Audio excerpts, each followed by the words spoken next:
Faut-il sauver le soldat Poutine? Pourquoi? Parce qu'après avoir tenté de l'affaiblir depuis 17 mois, c'est lui qui a pris la décision d'envahir l'Ukraine. Voilà qu'un vent d'inquiétude a soufflé sur les capitales occidentales au moment de la crise dont nous parlons depuis tout à l'heure. Pourquoi? Parce que la Russie est un pays doté. La Russie est un pays qui possède l'arme nucléaire. Et que se passerait-il si quelqu'un comme Prigojine mettait la main à Moscou sur l'arsenal nucléaire? Que se passerait-il si une guerre des clans déchirait la Russie du point de vue nucléaire? C'est le sens de votre article, Jean-Dominique.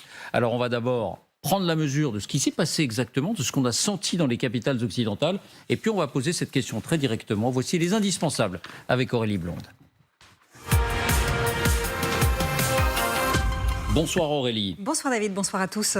Donc la déstabilisation de l'État russe, l'affaiblissement de Vladimir Poutine a été suivi minute par minute dans les capitales occidentales avec plus que de l'espoir, peut-être un vent d'inquiétude. Donc pourquoi? Et oui, vous l'avez dit David, parce que cette crise russe ravive chez les Occidentaux une crainte, celle de la perte de contrôle de l'arme nucléaire. C'est ce que plusieurs hauts responsables européens ont exprimé hier au Luxembourg, à commencer par Josep Borrell, le chef de la diplomatie européenne. On l'écoute. And certainly it's not a good thing to see that a nuclear power like Russia can go into a phase of a political instability. Et cette inquiétude, elle s'affiche aussi dans le Wall Street Journal. Avec ce titre, la mutinerie ravive les craintes des États-Unis concernant les armes nucléaires russes. Et en France aussi, on entend ce son de cloche. Il est résumé par le général Michel Yakovlev qui s'exprimait hier soir sur LCI. Le fond du truc, c'est que le régime est en train de se dissoudre sous nos yeux et que les rats quittent le navire et que plus personne ne voudra combattre et qu'il y aura beaucoup de vengeance et qu'il y aura peut-être des tentatives de reprendre la main qui se feront dans des bains de sang. Et ma vraie inquiétude depuis plus d'un an, c'est au-delà de ça, c'est le démembrement de la Russie, la Yougoslavie, puissance 10, avec 6000 têtes nucléaires. C'est pas ma vision du bonheur. Si nous ne le gérons pas, si nous n'aidons pas l'opposition, si nous n'avons pas une stratégie occidentale, nous allons vers 20 ans de chaos. Mais l'OTAN ne s'est pas, et l'Union européenne ne se sont pas mis dans ce mode mental de gérer la Russie post-poutinienne. Et si on le résume dans le détail, la Russie est en effet la première puissance nucléaire de la planète par le nombre de têtes nucléaires. Elle en possède 4489, plus 1400 en attente de démantèlement, sachant qu'une seule d'entre elles peut détruire un pays, comme on le rappelle souvent. À sa manière, Emmanuel Macron avait déjà pointé ce dilemme en février dernier avec cette petite phrase « Toutes les options autres que Vladimir Poutine au sein du système actuel me paraissent pires », avait-il dit. Et c'est aussi ce que souligne la chercheuse Maria Snegovaya, citée par Le Monde. L'Occident est préoccupé par un possible écroulement de la Russie qui serait prise en main par des forces plus vicieuses et folles que Poutine, avec des conséquences terribles en matière d'armes nucléaires. Alors, pour paraphraser Jean-Dominique, faut-il sauver le soldat Poutine? Sans aller jusque-là, le Wall Street Journal fait une observation. Lorsqu'elles ont fait route vers Moscou, les troupes de Wagner sont passées très près, à moins de 160 km de deux sites de stockage d'armes nucléaires, Voronezh 45 et Toula 50. Le journal ajoute: personne ne sait si les forces de sécurité protégeant l'arsenal nucléaire russe seraient capables de résister en cas d'attaque. Et il ajoute encore: on a vu que les troupes de Wagner ont rencontré peu d'opposition lorsqu'elles ont pris le contrôle de la ville de Rostov ce week-end.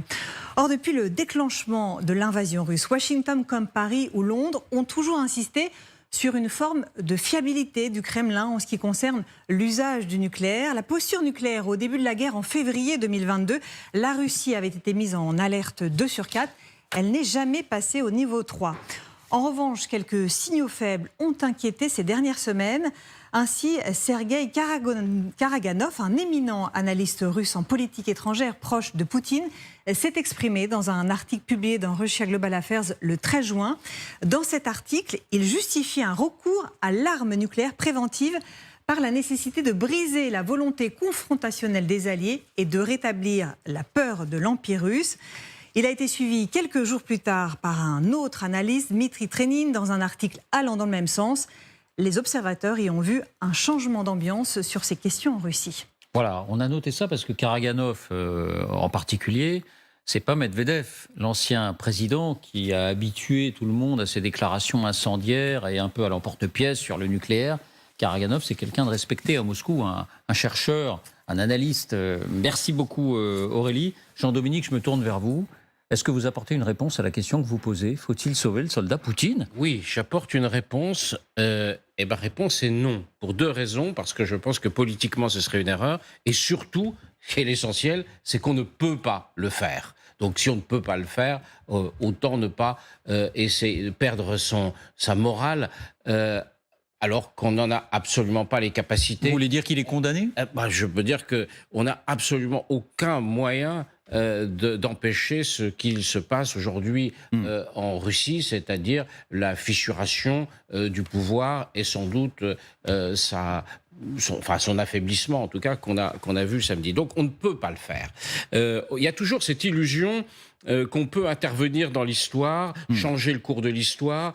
Je raconte dans mon article l'épisode assez peu connu, à part de quelques historiens et spécialistes, de ce que faisait le président Bush père en 1991, à la veille de l'indépendance de l'Ukraine. Il va à Kiev, et à Kiev, il prononce un discours en demandant aux Ukrainiens de refuser l'indépendance, parce que contre l'indépendance, les Américains étaient contre l'indépendance de l'Ukraine en 91. 3 semaines plus, il fait ce discours au Soviet suprême à Kiev. Pourquoi il demande aux Ukrainiens? Parce qu'il y avait la peur, justement la même peur qu'aujourd'hui, c'est-à-dire d'une perte de contrôle. Il y avait des armes nucléaires partout. En Ukraine, dans toutes les armes républiques soviétiques. Et donc, il faut bien comprendre que les dirigeants occidentaux, comme chinois, comme tous les dirigeants du monde, au fond, il y a quelque chose qui les terrifie, c'est le désordre.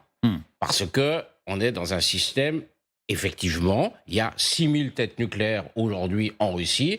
Personne n'a envie que ça parte dans tous les sens. Mais il y a donc la volonté de dire, oui, alors finalement, lui, on le connaît, on va faire avec lui. C'était un peu ce que disait le président Macron. Mais Jean-Dominique, ce qui m'intéresse, c'est si on avait le pouvoir d'agir, est-ce qu'il faudrait sauver le soldat Poutine? Écoutez, moi, je pense que non, parce que c'est trop facile. Je veux dire, aujourd'hui, la situation est allée tellement loin dans la décision d'envahir son voisin, de déporter des gens, de torturer des gens, que moralement, on ne doit pas faire ça. On ne doit pas faire ça. Mais ça, c'est une conviction personnelle.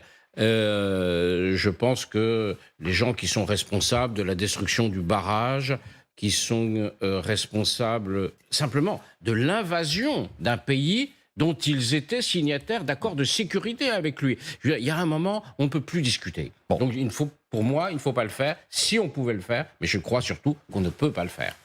Pierre, scénario de fiction. Prigojine aurait réussi son coup de force. Il serait entré dans Moscou et il aurait renversé Poutine, il aurait trouvé des alliés.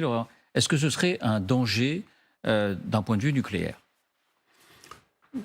Je suis incapable de répondre à la question parce que tout dépend de la façon dont le pouvoir se serait reconfiguré à Moscou. En clair, un des éléments qui explique pourquoi Prigojine s'est arrêté, c'est que ce sur quoi il comptait à Moscou comme relais, visiblement, ces relais ont fait défection.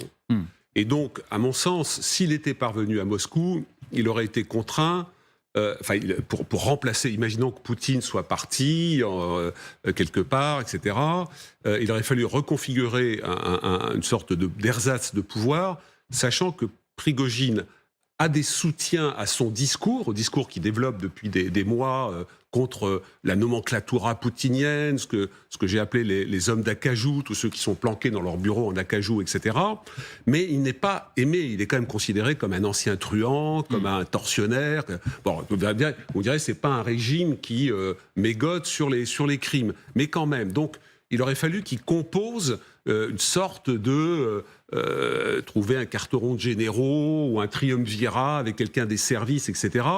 Et à ce moment-là, ces personnes-là, à mon avis, auraient veillé à ce que le nucléaire parte pas n'importe comment. Par ailleurs, il faut bien imaginer que... Parce qu'il y a des procédures en Russie, il y a une culture du nucléaire en et Russie. puis l'arme nucléaire, c'est pas... on rentre dans un hangar, là, les deux hangars à côté desquels ils sont passés, on rentre, on voit des missiles, on voit des boutons rouges, on appuie sur le bouton rouge et ça part. Donc je pense pas. Mais c'est une vraie préoccupation, et le papier de Jean-Dominique est très clair là-dessus. Et il y a une autre préoccupation, et je termine par là... Pardon, simplement Pierre, vous avez senti, vous, ce petit frisson en France, par exemple, dans les hautes sphères, sur qu'est-ce qui peut se passer? Le frisson, c'était qu'on était devant un trou noir, à tout point de vue, pas seulement nucléaire, à tout point de vue. Mais l'autre inquiétude très réelle chez les Occidentaux qui ne cessent de voir la fragilité de cet État russe, c'est dans quelles conditions les armes sont stockées. Dans quelles conditions les matières fissiles, etc. Quand on voit l'énorme désordre, la corruption, les manquements, une armée qui est incapable de défendre son territoire, que ce soit à Belgorod ou à Rostov-sur-le-Don, derrière une question en disant mais si tout ce désordre s'applique aussi aux armes nucléaires, sachant qu'il y a effectivement 4500 qui sont opérationnels et 1500 qui étaient en état de démantèlement, la question, elle est là. Elle est aussi là. Et Pierre, le Wall Street Journal raconte donc que le convoi Wagner est passé à 160 km de sites nucléaires où sont entreposées des têtes. Est-ce qu'on peut rentrer dans ces sites en admettant que les soldats n'aient pas non plus là opposé de résistance, comme ça a été le cas par exemple à Rostov? Est-ce qu'on peut rentrer dans ces sites et, comme vous le disiez, entrer dans un hangar et appuyer sur le bouton? Alors, non, il n'y a pas de bouton dans lequel on puisse rentrer. Alors, le problème, c'est que la réponse théorique, c'est de dire non, normalement, ce sont des hangars surprotégés, il y a tout ce qu'il faut autour. Sauf que tout ce qu'on voit depuis 16 mois, c'est que tout ce qui est normal dans un État, eh bien, ne fonctionne pas dans l'État russe. Par exemple, les incursions dans Belgorod de plusieurs groupes de combat russes de l'armée ukrainienne. On a eu Yann Ponomarev, donc, qui est un ancien député russe de la Douma, qu'on a eu en direct sur ce plateau, en duplex, qui nous a dit, ça m'a beaucoup frappé, on est rentré un peu dans l'esprit force spéciale. Hit and run. On rentre, on détruit, on repart. Mais on est resté. Pourquoi on est resté? Mais parce qu'il n'y avait rien. C'est-à-dire que là où on pensait... Parce que c'était pas défendu. C'était pas défendu. Rostov-sur-le-Don. C'est-à-dire c'est pas une petite zone. Prigojine, il est rentré là-dedans. Il est monté sur Moscou. Donc, pour résumer ma réponse, théoriquement, tous ces sites sont protégés. Mais c'est un tel bordel en Russie qu'on peut nourrir des inquiétudes. Général Gomard, est-ce qu'on aurait eu raison de s'inquiéter si, par exemple, Prigojine, les hommes de Prigojine étaient entrés dans ces sites et avaient, à défaut d'appuyer sur le bouton, en tout cas, récupéré certaines ogives? Non, je comprends qu'on s'inquiète parce que on connaît en partie, on pense connaître la rationalité de Vladimir Poutine. On ne connaît moins celle d'un Prigojine. Maintenant, je serais plus prudent que Pierre Servan sur le domaine. Rostov, ils étaient là au milieu, les soldats de la milice, donc ils n'ont pas eu à rentrer. Ils étaient là, présents, ils ont fait la guerre à côté de leurs camarades de l'armée russe. À Belgorod, les mecs, ils rentrent en uniforme russe. Ils ne rentrent pas avec des badges ukrainiens partout. Ils se font passer pour des Russes. Ils sont Russes. Donc en fait, j'allais dire, oui, c'est des actions certaines. Alors après, ils peuvent rester, mais ils peuvent laisser croire à la population qu'ils sont Russes. Qu'ils soient anti-Poutine, c'est une chose. Mais en tout cas, ils sont Russes. Mais sur notre question essentielle, à savoir, l'Occident soutient un pays qui se défend face à l'envahisseur russe, et donc l'Occident cherche un affaiblissement de la Russie et de Vladimir Poutine, l'homme qui a déclenché cette guerre. Et en même temps, il y a cette question du nucléaire qui fait dire, avec Poutine, il y a une forme de stabilité, de sécurité dans la gestion de l'arme nucléaire et de la doctrine nucléaire. Qui est une vraie question, en effet. Alors, est-ce que cet armement nucléaire est bien sécurisé? En effet, on peut se poser réellement la question.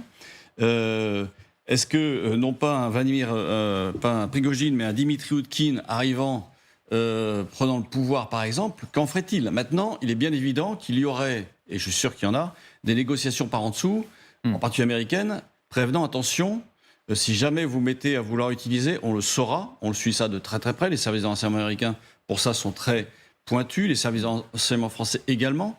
Donc oui, il y aurait tout de suite, j'allais dire, une contrepartie. C'est-à-dire qu'il y aurait forcément un dialogue, et de toute façon, tout pays qui détient l'arme nucléaire, je pense que même lorsqu'on détient l'arme nucléaire et qu'on prend le pouvoir, on se méfie beaucoup de la réaction de pays comme les États-Unis et comme les pays de l'OTAN, qui réagirait immédiatement en montrant bien un carton rouge, attention, si tu touches à ça, on te détruit. Je vous donne la parole, mais d'un mot, est-ce qu'on peut imaginer que pendant cette crise, pendant la journée de samedi, il y avait un dialogue entre des autorités américaines chargées du nucléaire et des autorités russes chargées du nucléaire? Je pense pas, non. Non. Pas à ce stade-là, pas à ce Non, stade-là. moi, je crois pas. Je crois pas, parce que...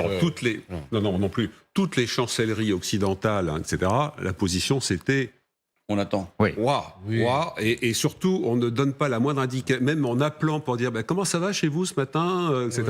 C'était Oui. zéro communication pour ne pas nourrir ce que Poutine pourrait sortir dans quelques semaines. Mais tout ça, je vais vous dire pourquoi, c'est le complot de l'Occident. Prigogine, on va nous sortir que Prigogine est un agent de la CIA.